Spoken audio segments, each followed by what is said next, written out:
कर्मचारी लामबंद काम बंद। छत्तीसगढ़ में तकरीबन 4 लाख कर्मचारियों ने काम बंद कर दिया। काम नहीं करने के आरोपों से जूझने वाले कर्मचारियों की एक दिन की छुट्टी से पूरा कामकाज ठप हो गया। कर्मचारियों ने यह भी कहा कि अगर उनकी मांगे नहीं मानी गई तो बड़ा आंदोलन होगा।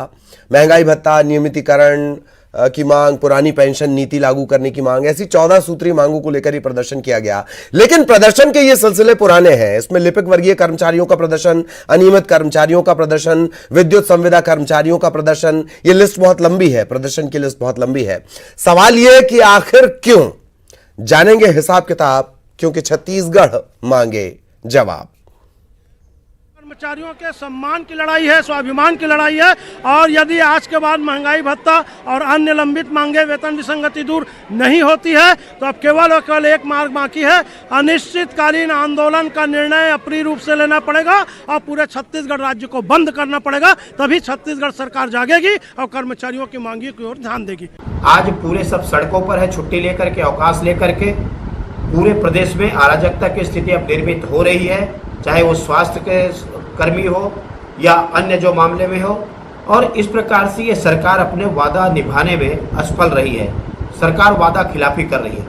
केंद्र सरकार के द्वारा 28% अभी तक के जो दी गई है, लेकिन राज्य सरकार 12% से ऊपर निकल नहीं पा रही है। कोरोना काल में जब केंद्र सरकार ने अपने कर्मचारियों का वेतन भत्ते में 30% से अधिक कटौती किया, इसी कोरोना काल में विभिन्न राज्य सरकारों ने अपने वेतन भत्ते में अपने कर्मचारियों की कटौती की, अपने मेंस पावर में कटौती की। ऐसे समय भी छत्तीसगढ़ की कांग्रेस की सरकार देश में अकेली ऐसी सरकार है जिसने अपने कर्मचारियों के वेतन भत्ते में 1 रुपये की कटौती नहीं की। यही नहीं, जो उनको वार्षिक वेतन वृद्धि मिलनी थी, जो उनके भत्ते मिलने थे, उसको भी बराबर दिया गया। उसके बाद कर्मचारियों को भी यह समझना होगा कि सरकार के सामने दिक्कत है। कोरोना के कारण सरकार के आर्थिक संसाधन कम हुए हैं, टैक्सेशन की कमी हुई है। और एक बेहद खास पैनल हमारे साथ मौजूद है दिलचस्प चर्चा करने के लिए। नितिन भंसाली साहब हैं, आप कांग्रेस नेता हैं। भंसाली साहब, स्वागत है आपका। अमित चिमनानी साहब, आप बीजेपी नेता हैं, आपका भी बहुत बहुत स्वागत। अनिल द्विवेदी साहब, आप वरिष्ठ पत्रकार हैं। द्विवेदी साहब, आपका भी बहुत बहुत स्वागत। सबसे पहले चलिए द्विवेदी साहब के पास ही चलते हैं। धर्मलाल कौशिक साहब को हम अभी सुन रहे थे, उन्होंने कहा कि अराजक स्थिति आ गई है। क्या वाकई स्थितियां इतनी अराजक हैं द्विवेदी साहब? एक दूसरा सवाल, 4 लाख कर्मचारी, ये आंकड़ा कम नहीं होता जी? देखिए ललित जी, कर्मचारी फिर से एक बार आंदोलन पे हैं कि वो अपने वेतन भत्ते चाहते हैं। वो जो है वो बहुत सारी अपनी आर्थिक मांगे उनको लेकर के आंदोलन पर हैं। लेकिन जैसा कि अभी एक तो जो कांग्रेस प्रवक्ता हैं, मुख्य प्रवक्ता हैं सुशील आनंद शुक्ला, जो कह रहे थे, वो बात पूरे देश में लागू होती है। हाँ। कि कोरोना काल आया, कोरोना काल के चलते आर्थिक संसाधन सिमटे, व्यापार पूरा बंद रहा, बिजनेस आया नहीं, जीएसटी टैक्स उतना मिल नहीं पाया, तो सरकार के पास थोड़ा आर्थिक ढांचा चरमराया है। और ऐसे में जो बड़ी अच्छी बात है कि भूपेश बघेल सरकार ने कर्मचारियों के वेतन में वाकई बिल्कुल पैसे की कटौती नहीं की, न किसी कर्मचारी को नौकरी से निकाला। तो जो चीजें मिल रही हैं अभी उसमें संतोष करना चाहिए। अभी तो 6 महीने पहले इन्होंने आंदोलन किया था, कर्मचारियों ने हमको फिर से किसी और वेतन वृद्धि को लेकर के बात की थी। तो आए दिन अगर आप आंदोलन करेंगे तो सिर्फ जनता का, सिर्फ सरकारी कर्मचारियों का पेट भरने के लिए ही सरकार नहीं है। हाँ। वो और भी जो दूसरी जगह है उनको भी सरकार को ध्यान देना है, डेवलपमेंट करना है, सभी वर्गों का ध्यान देना है। और वो भी ये बात भी सही है, पत्रकारों, जबकि दिल्ली में जा जाकर डेवलपमेंट पर इतनी चर्चा करनी पड़ रही है, उसका भी ध्यान रखना होगा। बंसाली साहब, इसी से जुड़ा हुआ सवाल कि ये बात सही है, प्रदर्शन के सिलसिले लगातार बढ़ रहे हैं, लेकिन ये जो आंकड़ा है 4 लाख, ये बहुत बड़ा आंकड़ा है, छोटा मोटा आंकड़ा नहीं है।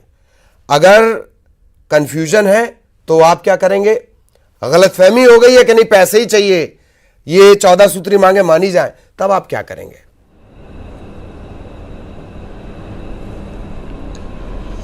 देखिए, ऐसे समय में मुझे ऐसा लगता है कि पूरे देश में जब कोरोना के जो हालात थे वो खाली छत्तीसगढ़ में नहीं थे, पूरे देश में सारे राज्यों की स्थिति यही थी, देश की स्थिति भी यही थी। हाँ। हम कहें उत्तर प्रदेश, उड़ीसा, बिहार जैसे राज्यों में और केंद्र सरकार के जो उपक्रम हैं और उनकी जो सरकारी संस्था है, उन्होंने 30% तक या 30% से अधिक तक के कर्मचारियों की, शासकीय कर्मचारियों की वेतन में कटौती की। पर मुझे ये बताने में गर्व हो रहा है कि छत्तीसगढ़ सरकार ने इतनी गंभीर चुनौतियों के बावजूद भी 1 रुपया वेतन में कहीं पे भी किसी भी कर्मचारी का नहीं काटा। साथ ही जो वार्षिक वेतन वृद्धि जो दी जाती है या जो भत्ते दिए जाते हैं वो भी लगातार कर्मचारियोयों को दिए जाते रहे। ऐसी स्थिति में मुझे ऐसा लगता है कि कर्मचारियों को मैं अपील भी करूंगा, सारे कर्मचारियों को जो आज आपकी न्यूज़ 18 की डिबेट देख रहे हैं, कि आप हठ धर्मिता छोड़िए और इन स्थितियों को समझिए और सरकार का साथ दीजिए। जो जायज मांगे होंगी जिनको पूरा किया जा सकता है, उन मांगों को निश्चित तौर पर सरकार देखेगी और आप लोगों के हित में निर्णय भी लेगी। पर आंदोलन ही सिर्फ आपने जैसे अभी मैं बिल्कुल सही बात, ये जो 14 सूत्रीय मांगे हैं बंसाली साहब करेंगे, तो इसमें आप और 14 सूत्रीय मांगे हैं, क्या लगता है आपको, क्या क्या इसमें से जायज है? सरकार को क्या लगता है? बड़ा आंकड़ा है तो कोई इनिशिएटिव तो आपने ले लिया होगा अब तक, क्योंकि वो कह रहे हैं कि आंदोलन तो हम जारी रखेंगे।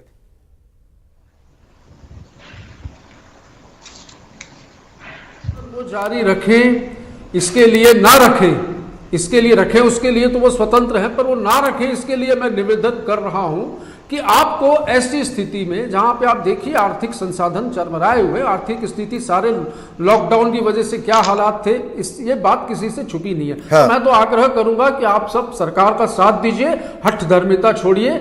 आपकी जो 14 सूत्रीय मांगों में जो मांगे जायज होगी उस पर बिल्कुल विचार किया जाएगा, सरकार इस पर विचार करेगी और मुझे पूरी उम्मीद है कि सरकार जिन वादों को और जिन वचनों को लेकर प्रदेश की जनता ने हमें सत्ता में बैठाया है, आशीर्वाद दिया प्रदेश की जनता ने, इसमें कर्मचारियों का भी आशीर्वाद होगा निश्चित तौर पर। उन्होंने भी मत दिया होगा, वो मतदाता भी हैं। तो जहां पर जो जायज मांगे होंगी, मैं वादा करता हूं वो जायज मांगों पे सरकार बिल्कुल ध्यान देगी और वो पूरी होंगी, जायज मांगे पूरी होंगी। अमित चिमनानी साहब भी हमारे साथ बने हुए हैं। अमित चिमनानी साहब, आज के प्रदर्शन पर आपका रिएक्शन, और बार बार ये आरोप लगते हैं कि आप पैसे नहीं दे रहे हो राज्य को। प्रदेश में इतने ज्यादा प्रदर्शन हुए हैं माननीय ललित जी, जितने शायद ही किसी प्रदेश में हुए। और कैसे कैसे प्रदर्शन जी, कोई अपना सर के बाल कटवा कर कोई प्रदर्शन कर रहा है, कोई पानी के अंदर जल समाधि लेके प्रदर्शन कर रहा है, कोई जमीन पर लेट करके रेंग करके प्रदर्शन कर रहा है, तो कोई सड़क पर भीख मांग करके प्रदर्शन कर रहा है, कोई जूता पॉलिश करके प्रदर्शन कर रहा है। आप देखिए, इन लोगों की क्या ये हॉबी है? इन लोगों को ये करना अच्छा लगता है? कोरोना अगर सरकार के लिए है तो इन लोगों के लिए भी है। इन लोगों ने तो कोरोना में अपनी जान को दांव पर लगाकर सरकार को ये एहसास दिलाने का प्रयास किया है कि हम तकलीफ में हैं, और जब जनता तकलीफ में आती है तो वो अपनी सरकार से, चुनी हुई सरकार से, जिसको बड़ा मैंडेट वो दे करके आई है, उससे नहीं मांगेगी तो किससे मांगेगी? और ये तो नितिन जी ने 2 बार हठ धर्मिता कह दिया, शुक्ला जी ने भी कह दिया हठ धर्मिता। इनकी जो जायज मांगे हैं जो इनके चुनावी घोषणा पत्र में थी, उसको अभी हठ धर्मिता कह रहे हैं। अब आप बार बार ये कहते हैं कि केंद्र पैसा नहीं दे रहा है। अभी महालेखाकार की रिपोर्ट आई थी ललित जी, उसमें राज्य की कुल आय थी 63,000 करोड़ रुपए, उसका 53% हिस्सा यानी कि 34,000 करोड़ रुपए केंद्र ने दिया था। और जब भाजपा की सरकार थी 18-19 में, तब से 19-20 का जो गवर्नमेंट का ग्रांट है वो 9% ज्यादा था, मतलब भाजपा को जितना मिलता था उससे 9% ज्यादा। ये क्या है? ये मतलब टीवी पर बैठ करके अपने हिसाब से कुछ भी बता देते हैं, लेकिन सच तो सच है, देर सवेर सामने आ जाता है। और ये कह रहे हैं कि केंद्र सरकार ने कटौती की, हमने नहीं की। ठीक है, आप केंद्र सरकार से अपने आप को कंपेयर ही करना चाहते हैं ना, तो केंद्र सरकार ने तो महंगाई का भत्ता बढ़ा दिया ना, बढ़ाया ना, तो आप क्यों नहीं बढ़ाते जब आप केंद्र से अपने आप को कंपेयर कर रहे हैं? दूसरी बात ये कहते हैं कि पूरे राज्यों में कटौती हो गई। अरे कई राज्य तो ऐसे हैं जहां पर बैंक में खाते में लोगों के पैसा डाला गया है कोरोना में। इनकी जो मांग है छत्तीसगढ़ कर्मचारी अधिकारी फेडरेशन की, उसकी मांग नंबर 6 में देखिए, उन्होंने खुद लिखा है कि आपकी राजस्थान की सरकार ने, जहां पे कांग्रेस की सरकार है, उसने जो लोग कोरोना से मृत हो गए उनके परिवारों को 50 लाख रुपया दिया उस सरकार ने। आपकी राजस्थान सरकार दे सकती है और आप हठ धर्मिता कहते हो। मतलब कोरोना में ड्यूटी करते करते आदमी मर जाए तो भी आप कुछ नहीं दोगे। चलिए जवाब जी, महंगाई भत्ता भी नहीं हाँ, दोगे। एक ठीक। बस चीज और ललित जी, जी, एक बस प्लीज बस शॉर्ट सेकंड, में। एक और सवाल जोड़ ले रहा हूं जी। आपके पास पैसा नहीं था इसलिए आपने भयंकर 40,000 करोड़ का कर्जा भी ले लिया है। इतना भारी भरकम कर्जा लेने के बाद भी आप कह रहे हैं कि हम मांगे पूरी नहीं करेंगे, तो ये बहुत ही दुखद बात है ललित जी। जी जी प्रदर्शन से जुड़ा एक सवाल आगे आपसे करूंगा, नितिन जी जवाब देना चाहेंगे प्लीज। ये तो ऐसा कह रहे हैं कि 15 साल बहुत बड़े बड़े प्रदर्शन गिनाए अमित जी ने, मेरे बहुत अच्छे मित्र हैं।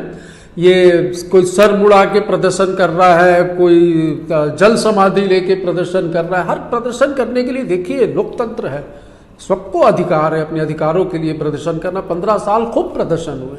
15 साल प्रदर्शन होने के बाद 15 वर्षों में ये लोग कुछ नहीं कर पाए, जभी तो इन कर्मचारियों ने, प्रदेश की जनता ने, मजदूरों ने, किसानों ने, सभी ने मिलकर ये तय किया कि इन्हें सत्ता से बेदखल किया जाए। 15 वर्ष शासन करने वाले 15 सीटों में सिमट कर रह गए। 2 विधानसभा और हारे और शायद अब 14 विधायक इनके विधानसभा में हैं, तो इनको तो ये बोलने का अधिकार नहीं है। और दूसरी बात ये करते हैं कि केंद्र से हम कंपैरिजन कर रहे हैं, तो बोलते हैं महंगाई भत्ता केंद्र ने बढ़ाया, तो महंगाई भी केंद्र ने बढ़ाई। आज पेट्रोल, डीजल, घरेलू गैस, अनाज, इन सारी चीजों की यदि हम बात करें, घर के रोजमर्रा सामानों की, तो किस स्थिति में है देश। ये देखिए कल या परसों ही 25 रुपए फिर रसोई गैस के दामों में बढ़ोतरी की गई। तो जो लोग और झूठ को, किसी भी झूठ को बार बार बोलकर सच बोलने की फैक्ट्री है भारतीय जनता पार्टी की, किस तरीके से इसको इन चीजों को जनता के बीच में ले जाकर एक भंसाली साहब, झूठ बोल, मैं आऊंगा आपके पास, आऊंगा चिमनानी साहब। एक बात तो आप मानेंगे भंसाली साहब के 12% और 28% तकरीबन 16% का फर्क है महंगाई भत्ते को लेकर। क्या ये मांग जायज आपको लगती है भंसाली साहब?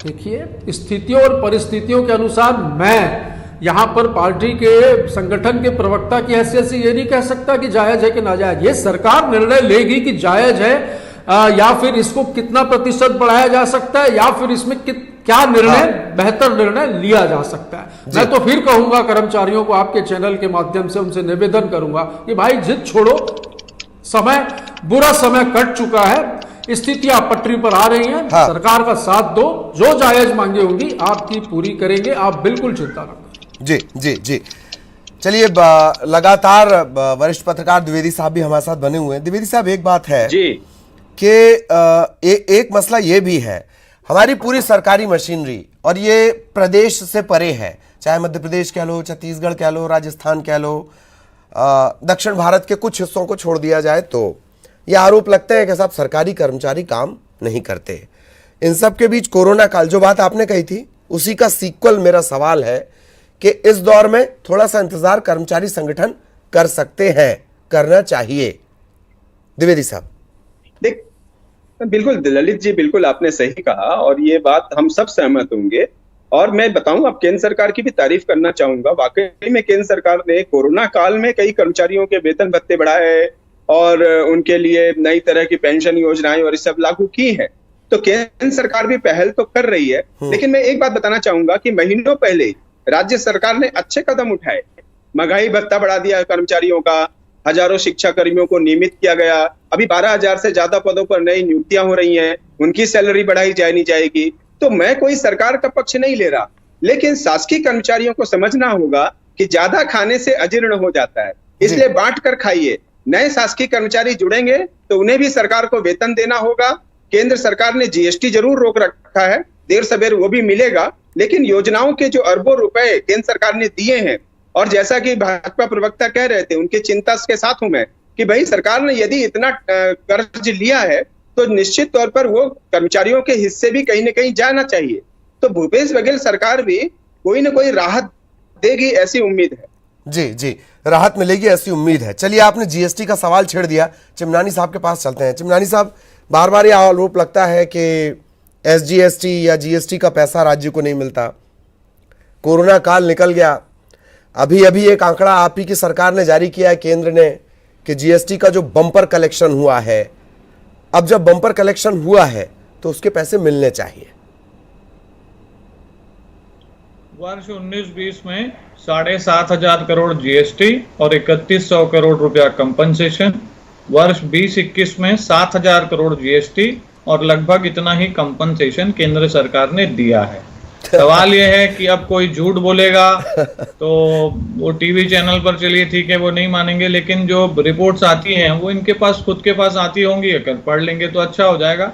और केंद्र से पैसा जब भाजपा की सरकार थी उससे ज्यादा आ रहा है, और ये चीजें तथ्यात्मक कह रहा हूँ, कैग की महालेखाकार की रिपोर्ट में ये सारी चीजें अंकित हैं, इसमें कोई आंकड़े गलत नहीं है। सवाल यह है कि जब भी ये अपनी चीजों को पूरा नहीं कर पाते तो केंद्र के ऊपर अनलगल आरोप लगाना एक इनकी आदत और एक स्ट्रेटेजी सी बन गई है। मैंने तो आंकड़े बता दिए आपको, 10-10 हजार करोड़ रुपया जीएसटी का आ रहा है और फिर कहेंगे कि नहीं आ रहा है, तो फिर अब तो नितिन जी को जवाब देना चाहिए। जी जी, हालांकि महंगाई के आरोप में आपको अनर्गल क्या लगता है चिमनानी साहब? नहीं, मुझे लगता है कि महंगाई को नापने के लिए ललित जी, महंगाई की दर जिसे इन्फ्लेशन इंडेक्स कहते हैं वो एक बहुत बड़ा सूचक होता है, और जितनी भी कमोडिटीज हैं उन सब के प्राइसेस को मिलाकर के महंगाई की दर निकलती है। जब यूपीए का शासन काल था, एवरेज महंगाई की दर 10.5% थी। ये आंकड़े कहते हैं, मैं नहीं कह रहा हूं, गूगल पे कोई भी चेक करेगा। और मोदी सरकार की 7 साल की महंगाई की दर जो है वो 4.5% है। सर, मैं कहता हूं कि आंकड़ों पे हम जाएं, सारे आंकड़े पब्लिक डोमेन में हैं, और पेट्रोल और डीजल पे ये बात करते हैं सर। सर एक और बस रख लूं बात, बस हाँ प्लीज। पेट्रोल और डीजल पे ये बात करते हैं सर, केंद्र को जितना पेट्रोल डीजल पर मिल रहा है उससे ज्यादा राज्य को मिल रहा है। मैं आज आपके दर्शकों को बताना चाहता हूं कि 42% जो केंद्र का हिस्सा है एक्साइज ड्यूटी का, वो राज्यों को वापस आता है। हाँ। उसके अलावा इस सरकार ने खुद 25% की वैट और 2 रुपया सेस लगा के रखा हुआ है जी। केंद्र को अगर 19 रुपया मिलता है तो इनको 28 या 29 रुपया मिलता है प्रति लीटर से जी। तो सारा जो भ्रम का माया जाल है वो कांग्रेस का फैलाया हुआ है, और पेट्रोल और डीजल पर भी इनको बहुत बड़ा हिस्सा मिलता है, और राज्य की तरफ से इन्होंने एक चवन्नी की राहत नहीं दी। भारतीय जनता मतलब आप मानते हैं कि मध्य प्रदेश 2018 जी जी मध्य प्रदेश को तत्काल राहत दे देनी चाहिए पेट्रोल डीजल? मैं एक और बात कह रहा था, 2.5 रुपए की राहत हमने 2018 में दी थी, जैसे ही कांग्रेस की सरकार आई उस राहत को इन्होंने वापस ले लिया। तो किस मुंह से बात करते हैं? अरे आप तो राहत वापस लेने वाले लोग हैं भाई। एक काम कर, भंसाली साहब के पास बहुत सारे जवाब है जी, प्लीज भंसाली साहब।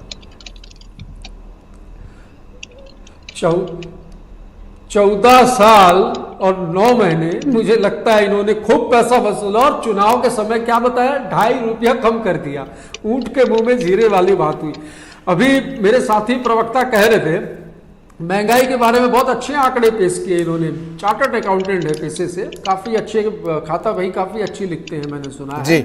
तो मैं ये पूछना चाहता हूं, मैं इन्होंने भी कहा कि प्रदेश की जनता को बताना चाहता हूं, तो मैं भी प्रदेश की जनता को ये बताना चाहता हूं कि मेरे साथी प्रवक्ता झूठ बोल रहे थे। मैं ये पूछना चाहता हूं कि आप 2014 में पेट्रोल किस रेट में डलवाते थे, डीजल किस रेट में डलवाते थे, गैस के सिलेंडर किन दामों में आते थे, सरसों तेल किस दाम में आता था, चावल रोजमर्रा की चीजों के दाम क्या थे, पूरे चार्ट बने हुए, उनका विश्लेषण कीजिए। वो सही है या इनके आंकड़े सही हैं, इन दोनों का विश्लेषण कीजिए। और सीधी सी बात है, जो चीजें साफ नजर आ रही है कि महंगाई बढ़ी है, तो इसको एक्सेप्ट करने में क्या बुराई है। मैंने कहा शुरू में कितना था, हमारी सरकार में गैस कितना था, बताइए ना प्लीज। मैं बीच में बोला क्या? मैं एक मिनट, आप मेरे को बोल रहे थे कि मैं चिमनानी साहब सुन लेते, कितना बड़ा है ये बताओ। 450 रुपए में 400 या 450 से 450 रुपए में गैस का सिलेंडर मिलता था, 1000 के पास आसपास पहुंच गया। पेट्रोल की मैं बात करूं, ये पेट्रोल 2014 में यदि आप आंकड़े निकाल लें पेट्रोल और डीजल के, तो 60, 65 और 70 के आसपास थे। शतक पार कर दिया आपने। आप अभी भी ये मानने को तैयार नहीं है कि महंगाई बढ़ गई है। आप ही की बीजेपी की नेत्रियां जब गैस के सिलेंडर में 2 और 5 रुपए बढ़ जाते थे, तब सिलेंडर को सर पे रख के संसद के बाहर प्रदर्शन करती थी कि महंगाई डायन हाथ जाते हैं। तो वो महंगाई जो आपके राज में, यूपीए के राज में जो डायन थी, आज आपके राज में अप्सरा हो गई है। ये समझ से परे इस प्रकार का झूठ बोलकर आप प्रदेश की जनता को गुमराह यूज करें ना नितिन जी। देखिए प्रदेश में मैं बता दूं, सीएमआई की रिपोर्ट के अनुसार 2018 में जब भाजपा की सरकार थी, जब बेरोजगारी दर 22% थी जो अब अरे घटकर आज चर्चा किस 3% पे हो हो गई रही है। है? तो इसमें भी सरकार काम कर जी, रही जी, है। ठीक नए है। रोजगार देने की नहीं, दिशा में नहीं, अब 14,580 महंगाई की तरफ मुड़ गए। शिक्षकों की भर्ती हुई है। अरे महंगाई की 5,000 तरफ नई मुड़ गए नियुक्तियां की जा रही देखिए हैं। कल हम नए रोजगार कल की आप तरफ भी बात कर सुनिए रहे ना, हैं। कल घर के गैस की भी बुकिंग करानी पड़ सकती है, पेट्रोल लेने भी जाना पड़ सकता है। जी। बड़े दर्दनाक आंकड़े वहां आते हैं। छोड़िए, महंगाई से वापस आते हैं। अब रोज सिर्फ दाम मेरे है पास साहब। नहीं, मेरे पास वक्त कम है। मैं द्विवेदी सर आपके पास आना चाह रहा हूं। प्रदर्शन जी। सिर्फ इतना ही नहीं है, मैं आपको गिनवा दूं। लिपिक वर्गीय कर्मचारी संघ, अनियमित कर्मचारियों का प्रदर्शन, विद्युत संविदा कर्मचारियों का प्रदर्शन, कोविड-19 कर्मचारियों का प्रदर्शन, शिक्षकों का प्रदर्शन। वो भले ही ठीक है, बाद में आपने कहा नियुक्ति दे देंगे। प्रदर्शन नहीं है, प्रदर्शनों के सिलसिले हैं। सरकार को और ज्यादा फोकस करने की जरूरत है द्विवेदी सर। देखिए ललित जी, ये बिल्कुल आपने सही कहा, और सरकारी कर्मचारियों का अधिकार है कि वो धरना प्रदर्शन करते रहे, आंदोलन करते रहे।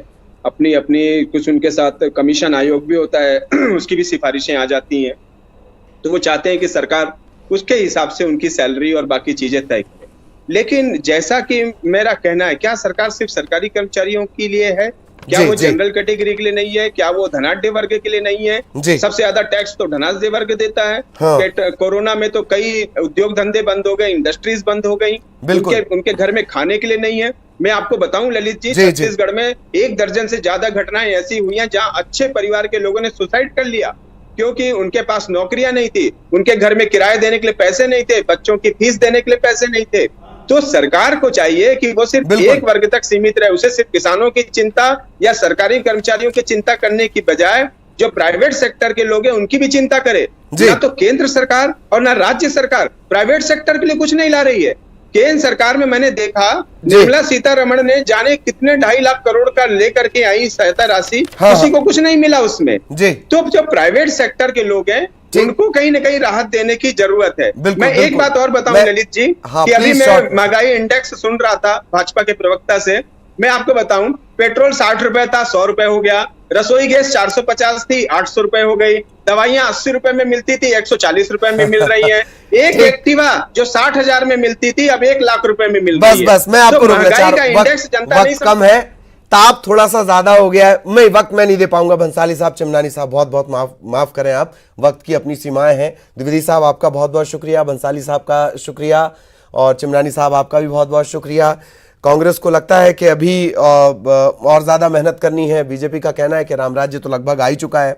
इन सब के बीच ये जो तमाम प्रदर्शन है, ये बात सही है।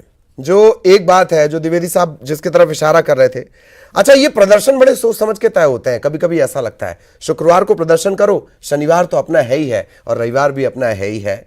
सरकार को सबके लिए करना होगा, ये सच है, लेकिन सरकार को यह भी सोचना होगा कि प्रदर्शन नहीं है, प्रदर्शनों के लंबे सिलसिले हैं। अभी हमने वो प्रदर्शन तो लिया ही नहीं कि 10 रुपए में बिक जाओगे तो ऐसी सड़कें पाओगे। बहरहाल, छत्तीसगढ़ मांगे जवाब में इतना ही। धन्यवाद, नमस्कार।